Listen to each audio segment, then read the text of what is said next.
Welcome, curious minds, to another deep dive.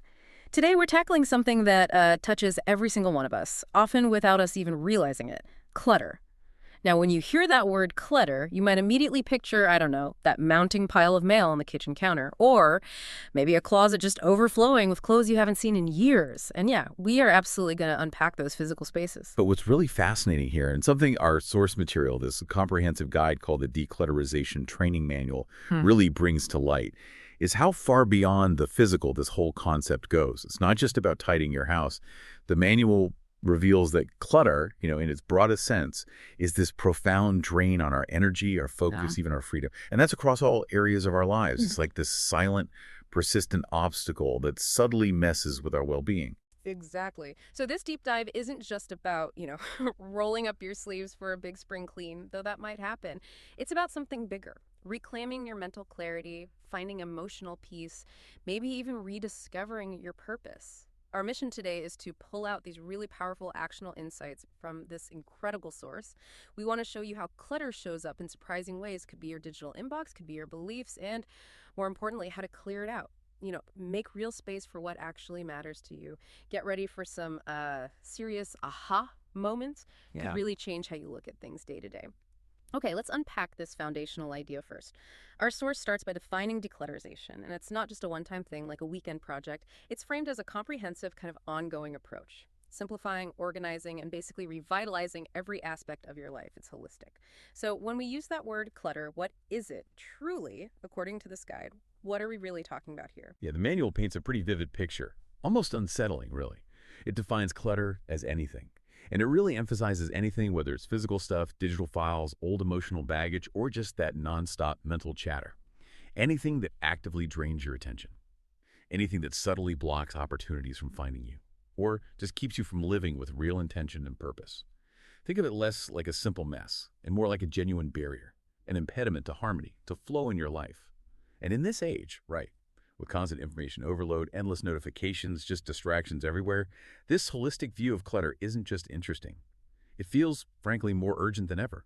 It's about recognizing that the weight of too much anything really impacts us, way beyond what we can see.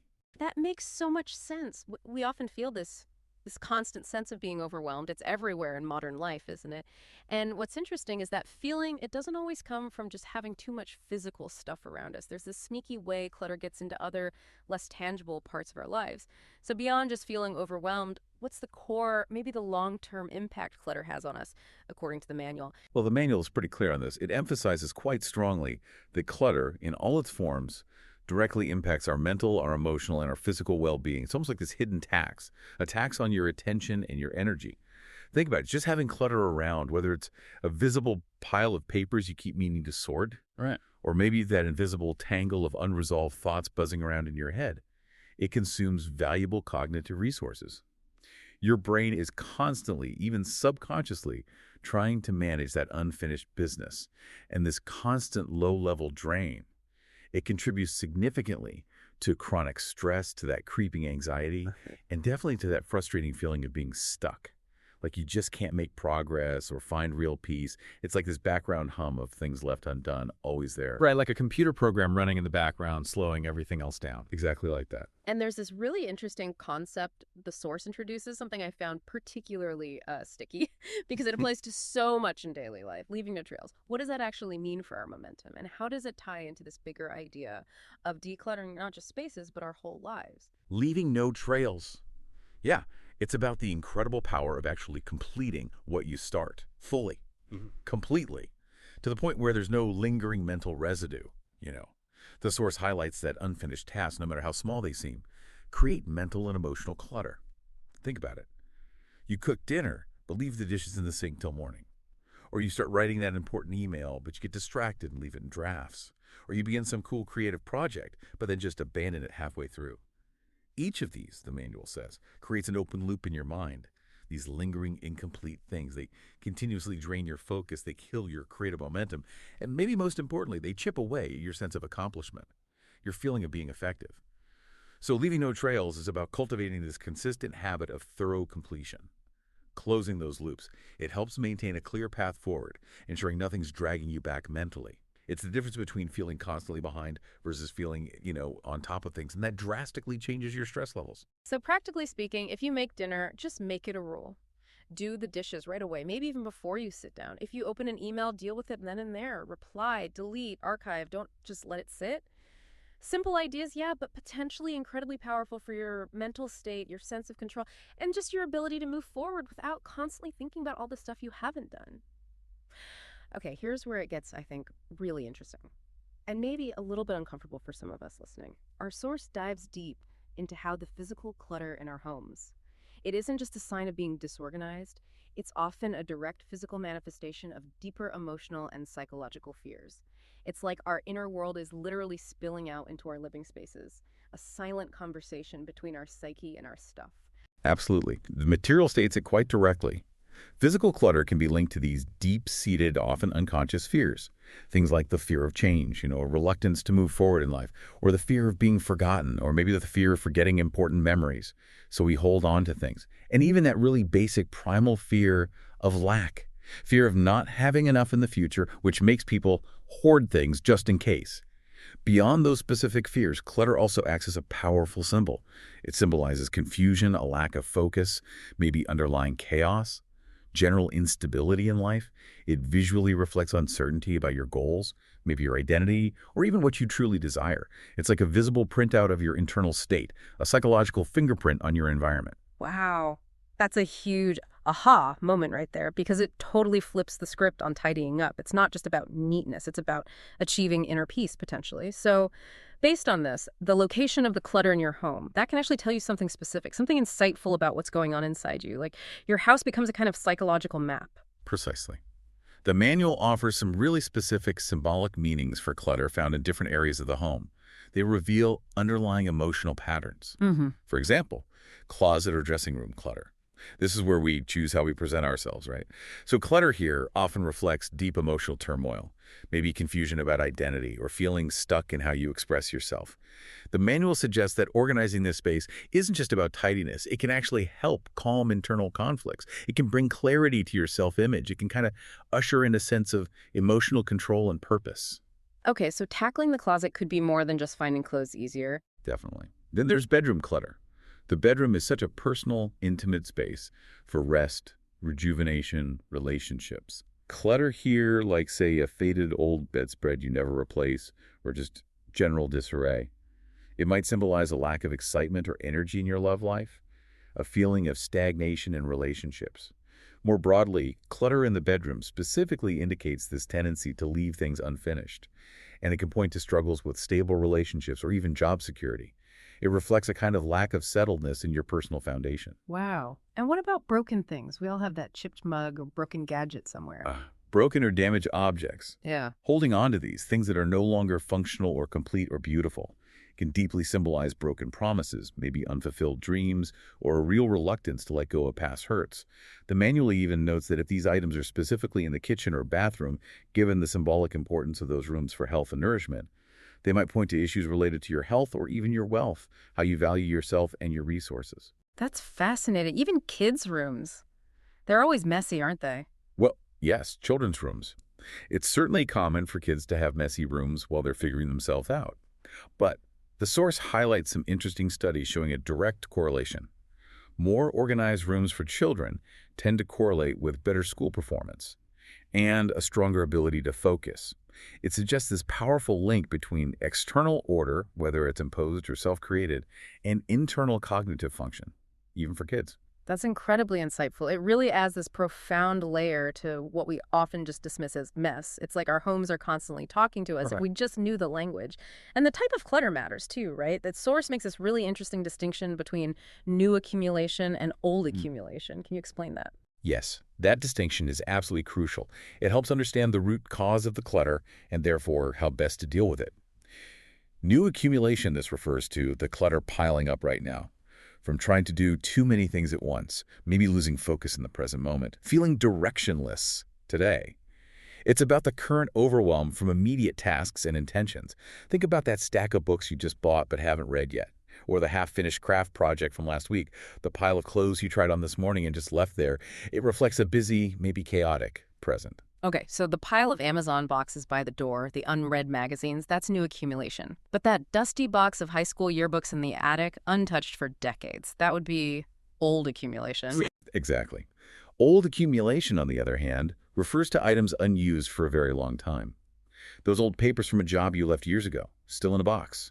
Items gathering dust in the attic, the garage. Clothes unworn for a year, 2 years, 5 years. This type of clutter strongly suggests living in the past, allowing old ideas, old emotions, past experiences to control your present reality. It literally, energetically, blocks new opportunities and fresh energy from entering your life. It's the psychological weight of yesterday holding you back from fully embracing today and tomorrow. This can show up as, difficulty moving on from past relationships, holding on to old grudges, or being stuck on perceived failures. So it's not just what the clutter is, but when it arrived and, crucially, when it stopped serving you. What about other specific locations? The manual has this whole fascinating list of symbolic connections beyond the bedroom and closet. Oh, indeed. Quite a comprehensive map of our subconscious. Each area sends these unique messages about our internal state. Entrance clutter, often seen as a fear of social interactions, a barrier to welcoming new people or experiences. It suggests a subconscious reluctance to engage with the outside world, like a bottleneck for opportunities. Interesting, like you're blocking the door. Pretty much. Then, kitchen clutter. The kitchen is the heart of nourishment, right? So a cluttered kitchen suggests maybe emotional fragility or underlying resentment simmering away, perhaps related to family, health, money. It can also indicate a lack of self-care. Okay. What about the workspace? Many of us have messy desks. Desk work area clutter.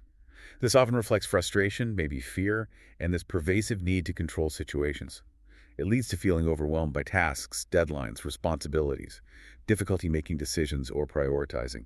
Makes sense. What about behind doors? People hide stuff there. Behind the door clutter. Yeah, that implies a fear of not being accepted, a reluctance to fully open up or let people really see you, hiding aspects of yourself or your life, feeling hemmed in. And under the furniture, Yeah. shoving things under the sofa. Under the furniture clutter. Hmm. This points to focusing on appearances over substance.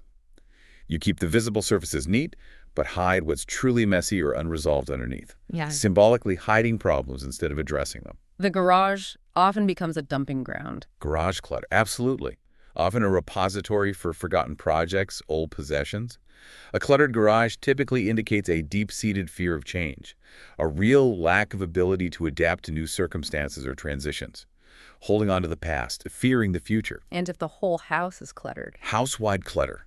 When it's pervasive everywhere, that suggests deeper, more fundamental issues, maybe chronic anger, persistent laziness, or just general apathy towards life, feeling overwhelmed by life itself. Hallways. Seems specific. Hallway clutter. Hallways are pathways for movement, connection. Cluttered hallways often symbolize difficulty communicating, trouble expressing desires clearly, blocks in the flow of information or connection in relationships or career. And the dining room. Dining room clutter. This space, historically for gathering, making decisions. When it's cluttered, it's linked to a fear of taking decisive action. Or sometimes it can signify a sense of dominance or control within the family dynamic, where one person's stuff dictates the shared space. Wow, that's truly a comprehensive map. It's like a diagnostic tool for your inner world. Just by looking around your house, it really makes you think about every single corner. And this principle, this idea of your space being an extension of yourself, it applies beyond the home too, right? What about our cars? So many of us practically live in them. Hours commuting, running errands. Yeah, the manual definitely considers your car a direct, powerful extension of your personal space. Its condition often mirrors your internal state, kind of your journey through life.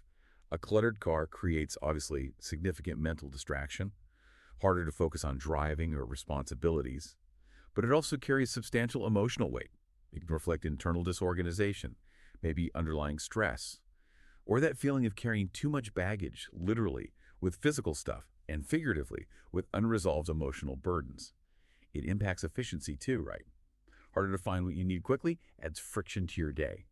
So keeping your car clean and organized isn't just about looks or resale value.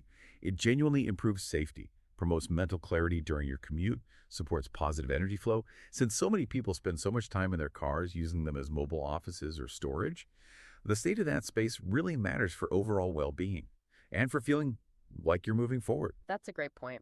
My car can definitely feel like a rolling storage unit sometimes. And then what about our digital lives? Our files, our emails, that's definitely a huge source of overwhelm for so many of us now. Our inboxes feel like bottomless pits. Oh, absolutely. Digital and physical filing systems are incredibly prone to accumulating massive clutter. Maybe even more so, because digital clutter is less visible, right? It's easy to ignore until it just becomes overwhelming. We hold on to obsolete files, outdated documents, endless emails, just tons of digital junk. The source suggests that holding on to all this digital stuff can symbolize an inability to let go of the past, maybe a fear of missing out on some potential future information, or just difficulty focusing on the present. Regularly reviewing and decluttering your digital filing system, your desktop, cloud storage, email folders, it clears immense mental space. It significantly reduces that feeling of overwhelm, helps you focus on what actually matters amidst all the digital noise, and dramatically boosts productivity, makes information accessible, makes your workflow smoother. It's about intentionally creating an efficient, peaceful workspace, whether that's virtual on your screen or physical on your desk. This deep dive really hammers home that decluttering isn't just about stuff you can touch. It stretches into every corner of life, impacting our internal world just as much as our external one. It's a journey from the tangible to the intangible. So let's talk about mental and emotional clutter. What exactly are they? How do they show up day to day? Okay, so mental clutter involves that incessant, often chaotic stream of thoughts. Worries, uncompleted tasks, just general cognitive noise that constantly distracts you from being present and focused. Imagine your brain is like a web browser with hundreds of tabs open each tab, a thought, a worry, an unresolved decision. That's mental clutter. It's that constant background hum of anxiety or that feeling of decision fatigue by lunchtime. Got it. And emotional clutter. Emotional clutter, on the other hand, refers more to the unresolved feelings. Past hurts, grudges, disappointments, maybe unspoken expectations you're clinging to, often unconsciously. These are the emotional weights we carry around, sometimes for years. Clearing mental clutter through things like mindfulness, meditation, or even just regular reflective journaling. It creates essential quiet space. Space for clarity, for creativity, for sustained focus, and releasing emotional clutter, maybe through forgiveness, self-forgiveness therapy, or even just honest conversations. That fosters deeper, more authentic connections with others. It leads to profound emotional freedom, a lighter, more positive outlook. It's about letting go of what weighs your spirit down. What's fascinating there is how much power we actually have to create that space internally. It's not passive, it's active cultivation. And then communication. How does communication get cluttered? That sounds almost counterintuitive. Don't more words mean more clarity? You'd think so, but communication clutter is surprisingly common, and it's a huge barrier to effective, meaningful interaction. It shows up in a few ways that actually dilute your message, like using excessive words, unnecessary details that just obscure the main point, makes the listener have to filter too much. Also, the overuse of filler words, these signal uncertainty or maybe lack of preparation. You all do that sometimes. Absolutely. And then there's the tendency to constantly feel the nudge to fill silence. That prevents real connection and reflection, leads to rapid fire, less thoughtful exchanges. The source calls this mental language clutter, where our thoughts get disorganized, making it hard to convey ideas clearly, leads to misunderstandings, frustration. So what does this all mean for making our communication clearer, more impactful, more authentic? How do we declutter our conversations? Well, the guide suggests several really practical strategies. First, being direct and concise is key. Say what you mean without rambling. Verbal minimalism, almost. Second, practicing the art of pausing, reflecting before speaking. It ensures intentionality, stops you from just filling silence or blurting things out, allows for more considered words. The pause is powerful. Very. Third, mindful listening. Truly engaging with what others are saying, not just planning your reply while they talk. It's about receiving. And finally, and this is a deep connection, clearing your own internal mental space through mindfulness or journaling. That directly leads to clearer external communication.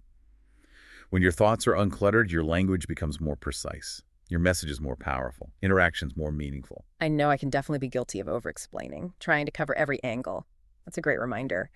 Now, let's shift to our bodies. The idea of dietary clutter is a real eye-opener. We usually think of diets as restricting, but this frames it as clearing, like a detox. Yes, exactly. Just like our homes can accumulate clutter, our bodies can too, through our diet. The source describes how processed foods, things loaded with artificial stuff, excessive sugars, unhealthy fats, plus excessive consumption of any food, and just a general lack of nutrient-dense whole foods. All this creates what the manual calls metabolic clutter inside us. This leads to feeling sluggish, digestive issues, inflammation, just overall poor health. It's like a traffic jam in your internal systems. Prevent optimal function leads to low energy. So how do we declutter our bodies? It sounds like it's more than just eating less. It's eating smarter, giving our systems a break. It is. It's about intentional nourishment and giving your systems a rest. The manual highlights practices like mindful eating, making conscious food choices, and even short periods of cleansing or intermittent fasting. These give the digestive system a much-needed break, allows the body to flush toxins, repair itself at a cellular level, reset metabolic processes. Crucially, incorporating whole, unprocessed foods, leafy greens, lean proteins, fruits, healthy fats helps cleanse the body naturally, provides essential nutrients, and often overlooked, proper hydration. Drinking plenty of water is essential for flushing toxins, maintaining a clean internal environment. The benefits, they go beyond physical health, increased energy, improved digestion, and surprisingly, greater mental clarity and focus. That connection to mental clarity is interesting. Now, this raises a potentially trickier question. If our bodies and minds get cluttered, what about our relationships? This feels like a much more sensitive area. We're so interconnected. It is sensitive, but relationships that no longer serve your growth or that consistently drain your energy or just create unnecessary stress, they can absolutely act as significant emotional clutter, weighing you down, maybe without you even realizing the extent of it. The manual identifies some clear signs of these cluttered relationships. Things like toxic dynamics, negativity, criticism, manipulation, or one-sided connections where you're constantly giving but receive very little back, leaving you depleted. Unresolved conflicts that create this lingering tension and distance, and just stagnant relationships that no longer bring joy or support or a sense of shared growth.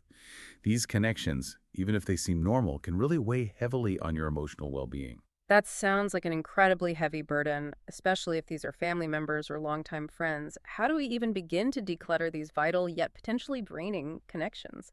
It feels way harder than tossing out old magazines. It is challenging, no doubt, because of the emotional ties, but it's profoundly necessary for your own well-being. The strategies involve first, really deeply evaluating the relationship's true value to your life. Does it genuinely support your growth, your happiness, your peace? Be honest. Second, setting healthy, clear boundaries is absolutely key. Protect your emotional space. Ensure relationships are balanced, respectful, reciprocal. This might mean saying no more often or limiting contact. Setting boundaries is tough, but crucial. It is. And sometimes the most difficult step, but ultimately the most liberating, is letting go of connections that are truly toxic, consistently draining, or just fundamentally misaligned with who you're becoming. The ultimate goal here, the reward, is to cultivate positive, nourishing relationships, ones that genuinely bring you joy, support, and foster your growth. This process leads to emotional freedom, significant personal growth, better overall well-being, and it actively creates space for more fulfilling, life-affirming connections to come in. That's a challenging but vital part of this whole journey. Relationships are so central, and it ties directly into how we think about ourselves, doesn't it? Our belief systems, they can get cluttered too, like old, dusty files in our minds. Absolutely. Our belief systems, often formed early on for protection or to make sense of things, can become incredibly cluttered with limiting or outdated ideas. Beliefs like, I'm not good enough, success isn't for people like me, I'm not smart enough to learn that, or change is impossible, I'm stuck. The manual highlights that these beliefs don't just sit there passively. They actively clutter your mind with negativity and self-doubt. They act like invisible anchors holding you back. Similarly, rigid perspectives where we're unwilling to consider new viewpoints close us off to new ideas, possibilities, growth, creates kind of mental stagnation, intellectual claustrophobia. So how do we clear out that mental noise, these ingrained, often subconscious thought patterns? Feels like a deep internal spring clean. It involves a courageous, consistent act of self-reflection. You need to actively question if these beliefs are truly factual, based on present reality. Or are they just perceptions you adopted over time, maybe from childhood or past negative experiences? The key is to actively, consciously replace those limiting beliefs with empowering ones. Beliefs that genuinely support your growth, success, happiness. This might involve things like affirmations, visualizing success, actively seeking out evidence that contradicts your old beliefs. This powerful process leads directly to profound mental freedom, allows you to see the world with fresh eyes, unlock new potential, approach life with a real sense of openness and possibility. It's about consciously rewriting your internal story from limitation to potential. What's fascinating there is the link between our beliefs and our daily habits. It's like our habits are the physical manifestation of our beliefs. What we do repeatedly shows what we really believe. How do habits contribute to clutter? You've hit on a core truth there. Ineffective routines, like always starting things but never finishing, or maintaining bad habits like chronic procrastination, unhealthy eating, too much screen time, inconsistent practices. These create significant chaos and inefficiency in our lives. The source points out that these habits don't just waste time and energy, they often fail to produce meaningful results. They effectively clutter our days with unproductive actions, preventing us from reaching our goals. It's a subtle but relentless drain. So the blueprint suggests decluttering our routines, like intentionally designing our days with more purpose and efficiency. Yes, precisely that. It means critically evaluating your daily habits, identifying which ones actually help you and which ones consistently hinder you or drain your energy. Then, it's about creating order by deliberately developing consistent, positive habits, ones that deeply align with your goals and values. This includes practical things like setting specific times for tasks, maybe using time blocking, consciously prioritizing quality habits that yield real impact over easy, time-wasting ones. Decluttering your habits brings remarkable order and focus to your daily life. It actively opens the door to greater success, less friction, a stronger sense of accomplishment. It's about creating an optimal framework for living well. And in today's world, we absolutely have to talk about our digital footprint, our phones, computers. They're extensions of our brains for many of us. How does digital clutter affect us beyond just, a slow computer? Oh, it affects us profoundly. Our digital environments, computers, smartphones, tablets, all those online spaces, they easily become overwhelmingly cluttered. Obsolete files, too many unused apps, a constant flood of notifications, an avalanche of uncurated information. This digital clutter is a major stressor. It demonstrably increases stress levels, that feeling of being constantly on or behind. It drastically reduces our ability to focus because of constant interruptions. And it severely hinders productivity, harder to find what you need. It creates this chaotic virtual space that drains our cognitive resources, leads to decision fatigue, reduces our mental bandwidth overall. So what are the practical steps there? How do we wrangle this digital beast? Seems like a constant battle. The manual suggests a few key things for a digital detox, really. First, diligently managing files and documents. Organize them into logical folders. Regularly clean out old stuff. Second, and this is crucial, unsubscribe from unnecessary emails. Rigorously filter notifications. Reduce those constant distractions pulling you away from focus. The notification avalanche is real. It is. Third, curate your social media feeds. Ensure they genuinely align with your values and goals, not just passively consuming your time or making you feel bad. It's all about intentionally creating a peaceful, productive digital environment, one that supports, rather than detracts from, your focus and well-being. Think of it as creating a digital sanctuary. A digital spring clean, something we probably need to schedule regularly. And then there's time itself. We all feel like we don't have enough, always chasing the clock. But maybe it's not a lack of time. Maybe our time is just cluttered. That's a very perceptive way to put it, and the manual dives deep into this. Time clutter refers directly to the mismanagement of our time, that pervasive habit of overbooking ourselves, taking on too many commitments, failing to prioritize effectively, resulting in endless to-do lists that never seem to shrink. This leads almost inevitably to chronic stress, feeling constantly overwhelmed and eventually burnout. It's not the clock that's cluttered, it's our approach to filling it, often without real intention or purpose. We fill it with things that don't truly serve us. So what's the strategy for that? How do we free up our time from the self-imposed clutter, reclaim those hours? The strategies involve, first, learning to prioritize and delegate effectively. Focus only on what truly matters, what aligns with your core objectives.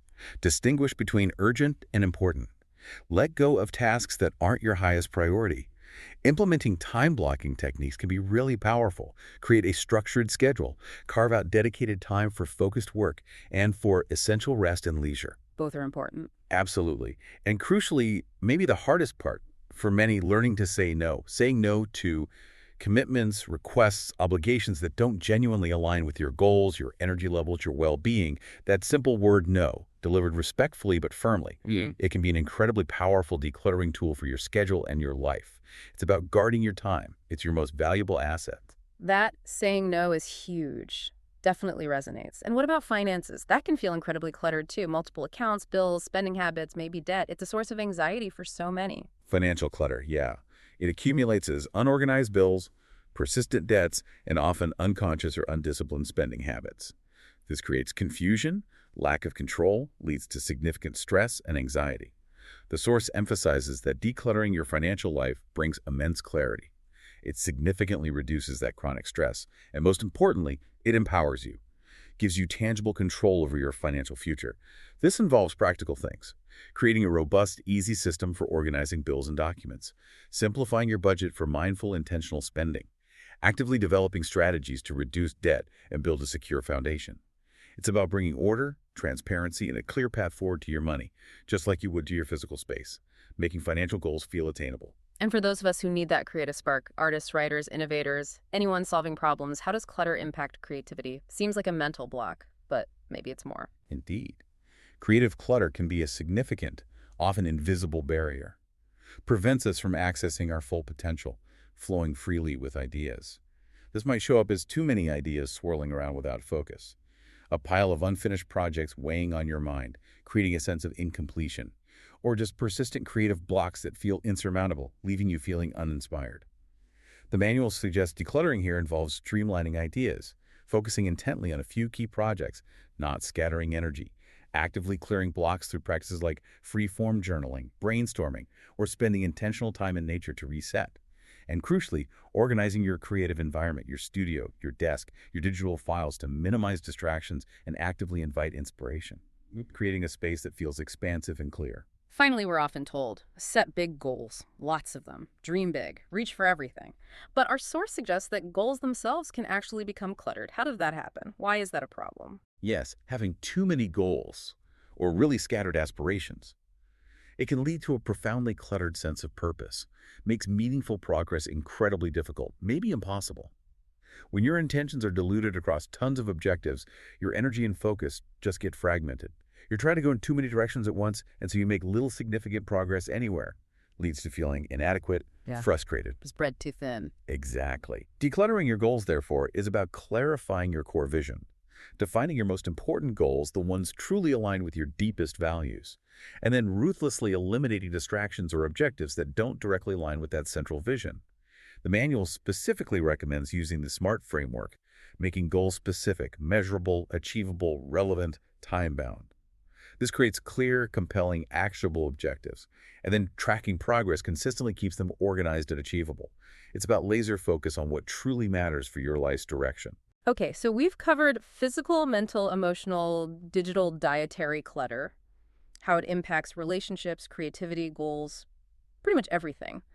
But our source material also connects decluttering to ancient wisdom through Feng Shui. This offers a unique perspective. How does clutter disrupt energy flow in a way that's maybe more than just psychological or practical? Right. If we connect this to that bigger picture, Feng Shui, the ancient Chinese practice of harmonizing environments, sees clutter very differently. It's not just an aesthetic problem. It's seen as a major, tangible obstacle to the flow of positive life energy, which they call qi. In this view, qi is this vital life force circulating through everything, bringing health, wealth, happiness. Clutter in this tradition literally creates stagnant and negative energy within a space, and this directly impacts your overall well-being. It's not just looks, it's energetic. The qi gets stuck, it can't move freely, and this creates blockages, resistance in your life. So it's not just about things looking nice or even mental clarity. It's about the actual energy in the space, which might affect our luck, health, relationships, career. That's a much grander scale. Exactly. Clutter physically blocks the free flow of qi throughout your home. This leads to those pervasive feelings of being stuck physically in your environment and mentally or metaphorically in your life. When qi can't move freely, it can manifest as stagnation in various areas: career, finances, relationships, personal growth. The manual specifically mentions the Bagua map in Feng Shui. It's this octagonal grid you overlay on your home's floor plan. Each section corresponds to a different life aspect: wealth, relationships, career, health, family, etc. Clutter in specific areas, according to the Bagua map, can negatively affect those corresponding life aspects. For example, entrance clutter. The entrance is the mouth of qi, where energy and opportunities enter. Clutter here literally prevents new opportunities, positive energy, even supportive people from entering your life. Blocks the flow right at the source. Precisely. Bedroom clutter disrupts restful sleep, intimacy. Directly impacts your love life, personal peace, ability to regenerate. Can manifest as relationship issues or lack of self-nurturing. Kitchen clutter, the heart of nourishment and health. A cluttered kitchen represents a block in nurturing vitality, overall health and wealth. Could signify digestive issues or financial challenges. This raises an important question. How does decluttering, then, actively help the flow of qi? What's the mechanism from a Feng Shui perspective, and how quickly might someone feel a shift? From a Feng Shui perspective, by decluttering, you are quite literally removing the physical blockages, allowing qi to flow freely. Clearing creates a balanced, harmonious environment that actively supports your goals, enhances your well-being. It's believed to promote health, happiness, prosperity by aligning your home's energy with your personal intentions. It's a literal and figurative clearing of pathways for positive energy to circulate, inviting in abundance, clarity, ease. People often report feeling a shift almost immediately after a significant declutter, a sense of lightness, improved mood, renewed energy. It's like the universe responds when you make space. That's a beautiful way to look at it. Gives a kind of cosmic purpose to tidying up, maybe just the motivation some of us need.